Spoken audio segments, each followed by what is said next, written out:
मंच पर बैठे लोकसभा में हमारा साथी मीनाक्षी लेखी जी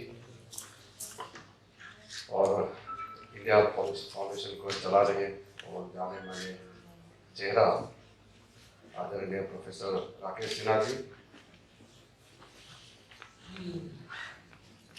हमारे बीच में आए हुए आज जो चेयर कर रहे हैं बैठक की अशोक मलिक जी, कॉर्नल दीप्तांशु चौधरी जी और जितने भी आज यहाँ आए हुए देवियों और सज्जनों। वैसे प्रोफेसर साहब ने जो इंट्रोड्यूस किया तो लगता है मैं आज हिंदी दिवस पे कुछ बोलने वाला हूँ।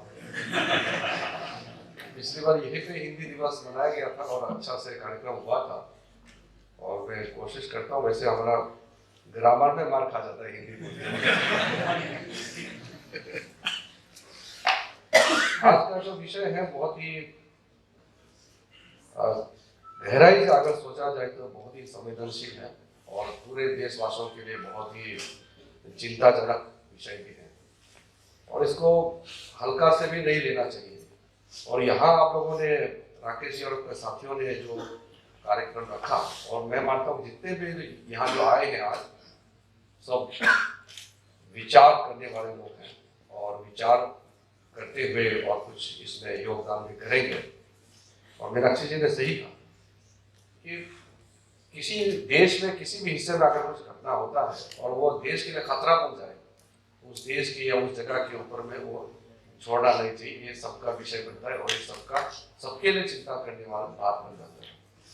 और मेरा तो दायित्व है और मंत्री होने के नाते संवैधानिक मेरे ऊपर में जिम्मेदारी है, लेकिन बोलते समय कुछ चीजें हैं जो मैं अगर सिर्फ सांसद होते तो उसको मैं बहुत जोर से बोल सकता था, लेकिन मंत्री होने के नाते कुछ चीजें बोल नहीं सकते और ये कि वो कैमरा में लगाया हुआ है और ऐसा ना हो जाए कि यहाँ बैठक ये मीटिंग होते होते बाहर से निकलते निकलते ऐसा हंगामा हो जाए देश में। पिछली बार सुषमा जी को हम लोग बैठे थे तो कहा कि शायद हम लोगों का ग्रह ठीक नहीं चल रहा, ग्रह हमारा, मैं कुछ भी बोलता हूँ कंट्रोवर्सी हो जाता है। वैसे कंट्रोवर्सी कोई मैंने कोई बुरा काम किया या देश के छवि को नुकसान पहुंचाया ऐसा नहीं। कुछ लोगों को कंट्रोवर्सी क्रिएट करने का आदत है, खास करके हमारे मीडिया में सब लोग, कुछ मीडिया में कुछ लोग हैं और समाज में कुछ ऐसे तत्व हैं वो इस तरह का काम करते रहते हैं। देखिए इस देश में कुछ जगहों पर वामपंथियों ने शासन किया है और जहां जहां वामपंथियों ने शासन किया वो उन्होंने ऐसा जमीन वहां छोड़ दी कि वहां लोकतंत्र के नाम का कोई चीज नहीं, सिर्फ कहने के लिए बच जाता है। और उन्हीं में से पश्चिम बंगाल में वामपंथियों ने ऐसा जगह छोड़ दिया जहां ममता बनर्जी ने अपना काम चालू करना है, उनको पड़पने से मौका दिया। ये आइडियोलॉजिकल रीजन भी है इसमें।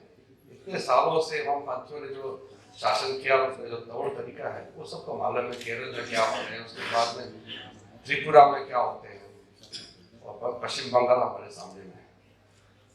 और सही कहा कि एक जमाने में तो जो बंगाल जो सोचते हैं बाकी देश कल सोचते हैं, और वो बंगाल जो है आज जल रहा है, लोग कठिन परिस्थिति में गुजर रहे हैं, तो देश के लिए खतरा बना हुआ है।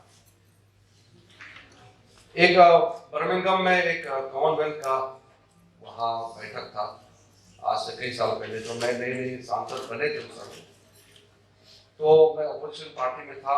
हम लोग वहाँ बैठे तो वहाँ बांग्लादेश से भी एक आया, क्योंकि अंग्रेजों ने हम सबको कॉमनवेल्थ के नाम से बंधन बना कर रखा। एक तो अंग्रेजी भाषा को ऐसे छोड़ गए कि इस देश में अंग्रेजी नहीं बोलते तो लोग उसको कमजोर समझते हैं। ऊपर से कॉमनवेल्थ का ऐसा जाल बिछा कर रखा, उस कॉमनवेल्थ में हम बांग्लादेश भी, हम भी, पाकिस्तान भी है। उस कॉमनवेल्थ का बैठक में एक सांसद है, मैं नाम नहीं बताऊंगा, उन्होंने मुझे कहा कि देखिए किरण जी, मैं बहुत चंद लोगों में से हूँ जो बहुत ही लिबरल विचार का मैं सोच रखता हूँ, और आपका जो भारतीय जनता पार्टी है ये आप जितना भी कुछ कर ले, लेकिन हिंदुस्तान एक दिन इस्लामिक नेशन बन के रहेगा। तो मैंने कहा कि इतना बड़ा स्ट्रॉन्ग स्टेटमेंट आपने क्यों दिया? उन्होंने कहा कि दो कारण, एक तो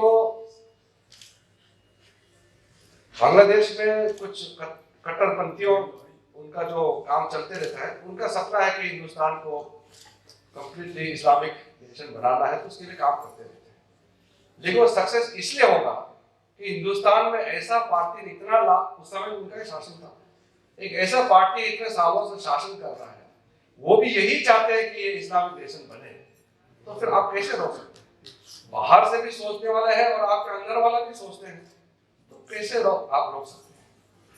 दूसरा, जब विभाजन हुआ तब जैसे कि चित्तगांव ट्रैक्ट आप लोग जानते हैं, चित्तगांव में बहुत लोग रहते थे और मैं भी बहुत हूँ, वो बुद्धिस्ट मेजोरिटी है, और जब विभाजन हुआ तो जो मुस्लिम मेजोरिटी है वो पाकिस्तान होगा, चाहे ईस्ट पाकिस्तान हो, वेस्ट पाकिस्तान हो, जो इस्लामिक मेजोरिटी है, बाकी सब हिंदुस्तान में रहना। तो चित्तगांव तो पूरा ये बुद्धिस्ट डोमिनेटेड एरिया था, वहां तो मुस्लिम का मेजोरिटी नहीं था, तो वो पाकिस्तान का हिस्सा कैसे बन गया? तो पंडित नेहरू ने वो विधान दिया। उसके बाद वहां के चप्पा लोग यहाँ आए, दिल्ली में 4-5 दिन तक इंतजार किया, नेहरू जी ने टाइम नहीं दिया। किससे मिले वो सब? और कुछ असम से कुछ लोग आए, कुछ हमारे मुस्लिम भाई लोग थे आए, वो भी वहां जाना चाहते हैं कि चलो मुस्लिम मेजोरिटी एरिया में हम भी जाए। तो उन लोगों को कहा गया कि तुम वही रहो, उसी को ही पाकिस्तान बनाओ बाद में। बहुत सा कारण है, लेकिन कमजोरी हम अपने विचार में, हमारे सोच में, मैं ये मानता हूं। लोग तो हमको इतना ब्लेम करते हैं, जैसे मीडिया, सोशल मीडिया, हम नए नए मंत्री बने और उसका बाद में कैंपेन चलाया, इंटॉलरेंस का कैंपेन चलाया, बोला कि हमारा सरकार आते ही माइनॉरिटीज को तंग किया जा रहा है, मारा जा रहा है, पीटा जा रहा है, दुनिया भर का कहानी चला। तो मैंने जांच पड़ताल किया अपना मंत्रालय में कि वाकई में है क्या। तो एक छोटा सा उदाहरण देता हूँ, जैसे कि दिल्ली में लगातार न्यूज चला कि पूरा चर्च को जलाया जा रहा है, चर्च जलाया जा रहा है। तो हमने दिल्ली पुलिस कमिश्नर को बुलाया, पूछा कि क्या एग्जैक्टली हुआ है, और अगर चर्च जलाया तो एक्शन लेना चाहिए, क्योंकि किसी धार्मिक स्थल को नुकसान नहीं पहुंचाना चाहिए। हम तो गवर्नमेंट में है, कॉन्स्टिट्यूशनल अप्लाई से काम करना ही हमारा ड्यूटी है। तो उसमें आया 2-4 केस का चर्च का, जैसे कि किसी ने कोई पत्थर मार दिया या कोई चोरी का केस था, ऐसे कोई संयोजित तरीके से ऐसे कुछ काम हुआ नहीं। लेकिन मीडिया में तो ऐसा चला कि हमारा सरकार ने ही पूरा चर्च जला दिया। फिर उसके बाद आपको मालूम है मुरादाबाद का घटना और अन्य जगह का घटना, जो यहाँ ब्यौरा देने की आवश्यकता नहीं है। तो ऐसा चला तो देश भी कभी मुझे लगता है उसी में डूब जाता है। जब अफगानिस्तान में किसी भी माइनॉरिटी को कुछ होता है, या पाकिस्तान में, या बांग्लादेश में, या तिब्बत को मान लीजिए, या श्रीलंका में, कहीं भी किसी माइनॉरिटी का साथ कुछ भी घटना होता है तो सबसे पहले हिंदुस्तान को दौड़ के आता है। ये हिंदुस्तान हिंदू मेजोरिटी नेशन है, और हिंदुओं का ये शुरू से अपना एक रवैया रहा है कि सबको अपना मान के चलना। कहीं से ईरान से हो, चाहे जूस हो, कोई भी हो, कुछ भी होते हैं तो रेफ्यूजी बनकर के हिंदुस्तान में आता है और यहाँ आराम से रहते हैं। तो फिर ये देश कैसे इनसिक्योर होगा? अगर हिंदू इतना खराब था और इतना खराब है, तो फिर सब फिर हिंदुस्तान के और क्यों मुंह मोड़ के आते, यहाँ क्यों आते रहते हैं? ये हमारा कैरेक्टर है। इस कैरेक्टर को डैमेज करने के लिए संयोजित तरीके से इतना अच्छा से प्लान कर रहा है, फिर भी हम उसको जवाब नहीं दे पाते। टेलीविजन डिबेट हो या सोशल मीडिया डिबेट हो या आम सभा में हो, वो कुछ लोग जो लिबरल सोच के नाम उस चादर पर ओढ़ के इस देश को बर्बाद करने के लिए जो विचारधारक लोग हैं, वो इस देश को तबाही करने में लगे हुए हैं और हमको बदनाम करते हैं देश दुनिया भर में कि हिंदुस्तान ऐसा है। इस देश से बढ़कर कोई और देश है जो इतना टॉलरेंट हो सकते हैं? हिंदुस्तान फिर भी बदनाम किए जा रहे। तो वो जो बांग्लादेशी सांसद ने जो कहा, वो हो ना हो, लेकिन कुछ बात तो सच्चाई है इसमें। हम लोगों को बहुत गहराई से सोचना होगा, पूरा देशवासियों को। यहाँ किसी भी देश, किसी के देश से लोग यहाँ आते हैं, ऐसा कुछ होता नहीं है, लेकिन ऐसा बनाया जाता है। और हम लोग का देश जो बना तो उसमें एक बहुत, अब मैं लीडरशिप के ऊपर में तो नहीं जाऊंगा, लेकिन बहुत गलत तरीके से देश शुरू से ही चलाया।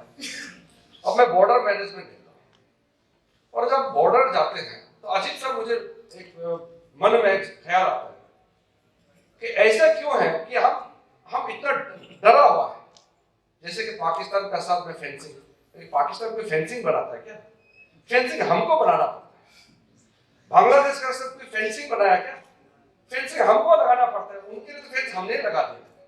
यानी कि हमारा में इतना कमजोरी है कि हम दूसरे के लिए हम खतरा बन ही नहीं सकते। हम क्योंकि दूसरे के लिए हम खतरा है ही नहीं। हम तो किसी देश में घुसना नहीं है,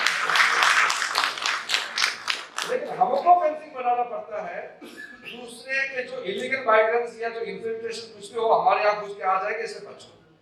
यानी कि पहले ये नजरिया है जो माइनॉरिटी जो है वो छोटे देश, जो सामने में छोटे छोटे देश है, जैसे नेपाल हो सकता है, खैर नेपाल का साथ हमारा फेंसिंग नहीं, बांग्लादेश, पाकिस्तान, वो हमसे नहीं डरते हैं। हम डरे हुए हैं कि वो पूरा हमारे ऊपर में कब्जा कर जाए या हमारा घुसपैठ करके पूरा हमारा यहाँ पूरा वो छीन के ले जाएंगे।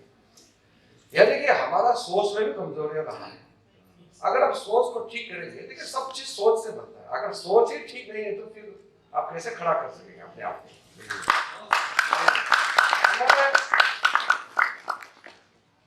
हम जब बॉर्डर में जाते हैं तो हम इतना बड़ा मुल्क है, हमारा इतना बड़ा मुल्क है हिंदुस्तान का, अभी 130 करोड़ की जनसंख्या पहुंचने वाला है, लेकिन जैसे ही बॉर्डर पे पहुंचेंगे तो अपने आप को छोटा लगता है।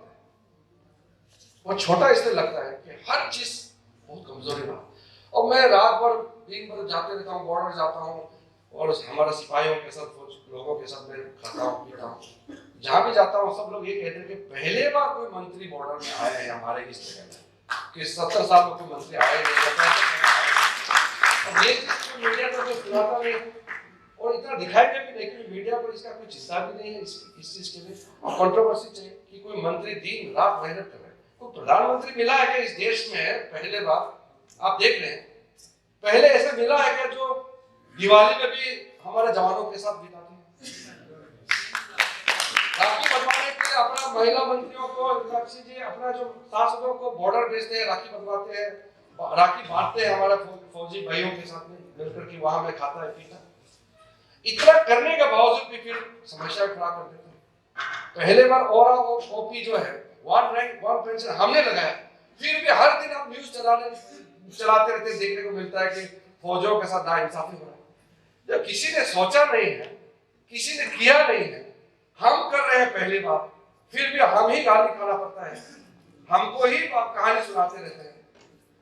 तो मैं सोचता हूं कि हमारा सोच में कहीं ना कहीं खोट है, इस देश में कमजोरियां है। नहीं तो 1000 साल तक, चाहे वो मोहम्मद बिन तुगलक हो, चाहे मोहम्मद गोरी हो, चाहे वो मुगल के लोग हो, चाहे वहां ईरान के पर्शियन लोग हो, चाहे वो अंग्रेज लोग हो, डच लोग हो, कोई फ्रेंच लोग हो, हर लोगों ने हमारे यहाँ आके कुछ ना कुछ हमसे लूट के ले गया या हमको शासन करके चले गए। इसलिए हिंदुस्तानियों को सोचना होगा, जागना पड़ेगा। ऐसे ही चलते रहेंगे तो सच कुछ जो बांग्लादेशी सांसद ने कहा वो सच भी हो सकता है, लेकिन हम तो सच होने नहीं देंगे। और भगवान करे कि हमारा सरकार चलते रहे तो कभी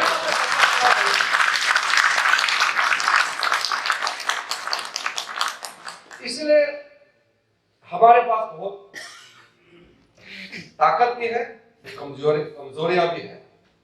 पश्चिम बंगाल का घटना को बहुत अच्छी तरह से व्यवहार दिया, वर्णन किया, और वैसे भी हमको पता है।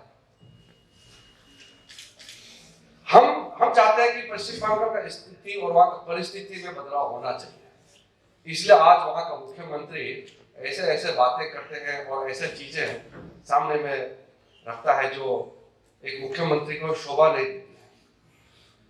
और जो घटनाएं हो रही हैं, जो भी चीज वहां अंदर में जो भी देखने को मिल रहा है, वो देश के लिए ठीक नहीं है। हमको जो करना चाहिए संविधान के दायरे में रह करके, और हमारा आइडियोलॉजी जिस आइडियोलॉजी से हम आते हैं उसको ध्यान में रखते हुए हमको जो करना हम करेंगे। देखिए कोई अनाउंसमेंट करके, कोई डिक्लेयर करके करने का चीज नहीं, क्योंकि आज हम यहाँ सरकार में हैं। लेकिन एक चीज मैं कहना चाहता हूँ कि अगर सरकार के ऊपर में ही सब कुछ छोड़ेंगे तो भी हो नहीं सकता है। देश आखिर सरकार नहीं बनाते, सरकारें तो आएंगे जाएंगे, लेकिन देश को देश की जनता बनाती है। पश्चिम बंगाल या हिंदुस्तान के किसी भी कोने में अगर खतरा है तो उसको सुलझने के लिए, उस खतरा को सामना करने के लिए और उस खतरा को खत्म करने के लिए सबको एकजुट होना पड़ेगा। यहाँ हम लोगों ने पिछली बार एक पॉलिसी बनाया था कि जो भी माइनॉरिटी है, खास करके बांग्लादेश में जो हिंदुओं के साथ जो अत्याचार हो रहे हैं, तो वो यहाँ हिंदुस्तान आएंगे तो हम जगह नहीं देंगे तो और कौन देंगे। लेकिन असम का कुछ और इशू था, सबको मालूम है, असम काफी साल से चल रहे थे, तो वहाँ कुछ विषय आया तो इसको थोड़ा सा अभी चर्चा में है, तो बिल लाया नहीं पार्लियामेंट में, वो तो कर रहे हैं, वो एक विषय है। लेकिन कम से कम जो हिंदुस्तान है, अपना टेरिटोरी है, हमारा जो दायरे में जो हमारे पास है, उसको तो हमको संभालना चाहिए। बहुत कुछ बिगड़ चुका है, बहुत कुछ तबाही हो चुका है, लेकिन सब कुछ खत्म नहीं हुआ। और आज जैसे ये सेमिनार रखा है, ऐसा आप लोगों के जो विचार है उसको एक समूह सबको मिला करके अगर हम आगे बढ़ेंगे तो मेरे ख्याल से समाधान भी हमारे पास है। और खास करके पश्चिम बंगाल में जो वहाँ के दर्द को सहते हुए जो लोग काम कर रहे हैं और आज हमारे बीच में कुछ आए हैं, मैं सचमुच में आप लोगों के प्रति संवेदना व्यक्त करना चाहता हूँ कि आप लोग ऐसे परिस्थिति में आप लोगों ने हिम्मत से अपने आप को आपने सरेंडर नहीं किया। और हजारों लाखों लोग हैं पश्चिम बंगाल में आज भी, और वो लोग भी लड़ रहे हैं, और ये पॉलिटिकल लड़ाई है, आइडियोलॉजी लड़ाई भी है, और इसको आइडियोलॉजिकली पॉलिटिकली जीतना होगा। सरकार का सिर्फ एक निर्णय और प्रशासनिक व्यवस्था बदलने से बहुत चेंज होगा ऐसा नहीं है। मुझे याद जब ममता जी अकेली थी लोकसभा में, और उस समय 14वीं लोकसभा में वामपंथियों का दबदबाव था, 62 सीट पे उनका लेफ्ट फ्रंट था।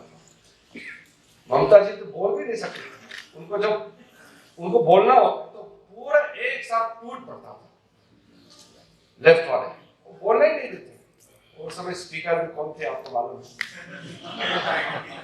तो ऐसे में एक दिन ममता जी को इतना परेशानी वो रो पड़ी, ये मैं कहना नहीं चाहता, लेकिन आज मजबूर से मैं कह रहा हूँ। और हम लोग ने उस समय ममता जी को कहा, दीदी आप चिंता मत कीजिए, पूरा भारतीय जनता पार्टी आपके साथ खड़ा है और आप बोलिए। और हम सामने जाके बैठे, हमारा सारा एमपी साहब उसके आसपास बैठे, आपको कोई छू भी नहीं सकेंगे, आप बोलिए। लेकिन दुख इस बात का है कि जिसको हमने उस समय प्रोटेक्शन दे करके एक फेस ऑफ ऑनेस्टी और लेफ्ट फ्रंट के खिलाफ लड़ने का जो चेहरा हम समझते थे, आज मुख्यमंत्री बना तो परिस्थिति और बिगड़ गया। कभी कभी ऐसा नौबत भी आता है, हम लोग रिग्रेट करते हैं, लेकिन क्या कर सकते हैं, जिंदगी है, समय चलते रहेंगे, पीछे मोड़ के देखने का हमारे पास समय नहीं है। देखे तो भी उस वक्त को तो हम बदल नहीं सकते, लेकिन हमारे मन में है कि आगे जाकर के ऐसे गलतियां हमसे भी ना हो, और हम उन्हीं लोगों के साथ काम करें, ऐसे लोगों को पहचाने जो देश के इंटरेस्ट और सिद्धांत के साथ कोई समझौता ना करें। आज जितना भी बात रखा, डिटेल टेक्निकल जो फिगर जितना गोल्डन साहब ने रखा, और मीनाक्षी जी ने सही चीज को जो सामने में यहाँ बात में रखी है, मैं उन सब से अपने आप को शामिल करता हूँ। और बहुत मैं समझता हूँ कि बहुत और आगे जाकर के मुझे कहने का आवश्यकता नहीं है, कम कहे तो भी अगर सही बात कहे तो वही काफी है। सबसे बड़ी बात है आप यहाँ गैदरिंग हुए, आप इकट्ठा होकर के एकत्रित रूप से इस सेमिनार में आपने हिस्सा लिया, ये बहुत बड़ी बात है। और देश की राजधानी में पश्चिम बंगाल में जो घटना हो रहे हैं उसको देखते हुए इंडिया पॉलिसी फाउंडेशन ने जो आज शुरुआत की है, मैं समझता हूँ ये सराहना करने वाली बात है। और democracy violence in the state आपने जो टॉपिक रखा है, सचमुच में बंगाल में क्राइसिस है, उस क्राइसिस को ठीक करने के लिए पूरा हिंदुस्तान को एकजुट होकर के बंगाल के बारे में सोचना, और बंगाल के लोगों को भी हम बताएं कि आप अकेले नहीं हैं, हम आपके साथ हैं, काफी बिगड़े हुए हैं। बहुत धन्यवाद देना चाहता हूँ कि आपने यहाँ शामिल हुआ। और मुझे आपने याद किया तो मेरे को इस समय आपके बीच में आने का मौका मिला। आप सबको बहुत बहुत धन्यवाद। जय हिंद।